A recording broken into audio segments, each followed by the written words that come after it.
Welcome to Brave Inflections, and thank you so much for visiting our website and looking at the services that we have on offer. My name is Claudelle van Eck. I am the founder of Brave Inflections. In this video, I want to talk about our offering services around one of the topics that is really close to my heart, that is dancing with wolves. I made sure that we put this on the list of offerings because I think the age that we're living in, it is very important to have the conversations that we have built under this topic. And the reason why this topic is so important to me is over the years, as I've been dealing with lots of different professionals, the one thing that has become abundantly clear to me is that there has been a significant increase of professionals reporting that they are being victimized, that they are under severe attack in their organizations. In some cases, they find themselves on the wrong side in that suddenly allegations and false allegations are leveled against them, and they're finding themselves being pulled through disciplinary hearings. In some extreme cases, people's lives have been threatened. I remember not so long ago, I was at an event, and during lunch, there was this one woman who was sitting next to me. And as the conversation, because we were talking about ethics and the importance of professionals making sure that they are above reproach, she then told me about the fact that about a year earlier, she had been shot. And she was pregnant at the time. I know that in the South African context, we've actually lost a few professionals in the line of duty because of the fact that they were scratching in the wrong places where the perpetrators didn't want them to scratch, and they were busy unearthing fraud and corruption, and they've lost their lives in the process. So it can really become a very, very, very dangerous situations for professionals. So I think that it is very important that organizations and leadership in organizations understand that it is incumbent on the organization to ensure that the necessary interventions are in place to equip their people to deal with the perpetrators, or when they're dealing with people in the organization who are willing to go into spaces where the average person wouldn't go. You know, just saying to people that we are expecting of you to behave ethically is not enough. Making the right noises at the top. So we're setting the tone at the top and we're telling people what we're expecting from them, and the board or the oversight body even walking the talk. That's great, but not enough.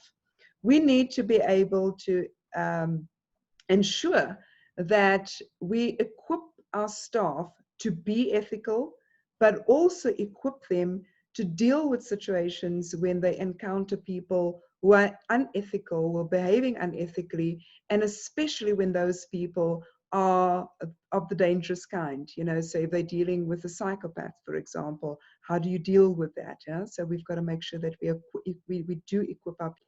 So part of the conversation that we have under this topic is the dark side of leadership. And more often than not, we find that we send people for leadership training, and it only focuses on those leadership skills that we would classify as good leadership skills, right? So we teach them how to be good leaders. But we very seldom have deep enough conversations around the dark side of leadership. And here I'm talking about from two perspectives. The one is the leader themselves. So their ability to be brutally honest with self, look in the mirror and see what dark sides there may be within themselves, and ensuring that they deal with it. The other component is encountering the dark side of leadership in others and how you deal with that, so that you are able to do what it is that you need to do in your contribution in building an ethical culture within the organization. Because often you would find that these perpetrators are hiding in sheep's clothing, right? So you find the wolves in sheep's clothing, and very difficult sometimes for for people to recognize it. So let's teach people how to recognize bad leadership, how to recognize the wolves before the wolves eat them up. Because sometimes the guys come in a very, very, very charming form. So whilst the person is in the background committing fraud, they may be so charming and in their charm blind people so that people can't see what is really going on until it is too late. And lots of organizations have fallen into that trap. So they charm their way through the recruitment process, and what we do find then is that a lot of organizations may find themselves with a psychopath in their midst that can wreak havoc. Worse is if they find themselves and they start find each other and they start to run in packs. And when they run in packs, they can really bring an organization to their knees. And this is where we need our good people in the organization so that we can counteract. But you can't just send your good people in if they naively think that they can tame the wolves. If people haven't been trained to deal with perpetrators who are willing to go into spaces where normal people are not willing to go, the inevitable consequence is that they will become casualties. Now, I've dealt with people who you can still see the wounds on them, whistleblowers, and you can still see the pain in their eyes, the significant psychological trauma that they go through when these wolves, and as I said, especially when they run in pack, then create in their lives, can create real havoc and significant trauma in their lives. So how do we train people? We train people to not be naive. We train people to understand that they need to read the situation properly. And when they are in a danger zone, how to deal with it so that they come out with the least amount of scratches as possible. Right, so one of the things that we would teach them is don't go into the woods alone. Never be in a position where the perpetrator knows that you're the only person with the evidence against them, because you're putting yourself at great risk. So this is just one, I'm just lightly touching on one of the elements that we would teach. The other aspect that we will also be looking at with your team is, are the whistleblowers protected? And here, for me, it is not just about ensuring that you have a whistleblower policy in place or that you're saying the right things, but you haven't practically ensured that there are interventions in play that would ensure that the whistleblower is protected and that people know that they truly are protected. Because the minute people feel that they will not be protected by the organization, they will then clamp up, right? And this is how you create silence within the organization. And silence in the organization is very bad when it comes to building, and when you want to build an ethical culture. What you want in an ethical culture is that people speak up. When they see something is wrong, they must speak up. But they will not speak up if you haven't put what you needed to have put in place to ensure that they feel that they are protected. Right, and we would work with managers, train managers. How do you deal with it when somebody walks into your office and they now want to blow the whistle?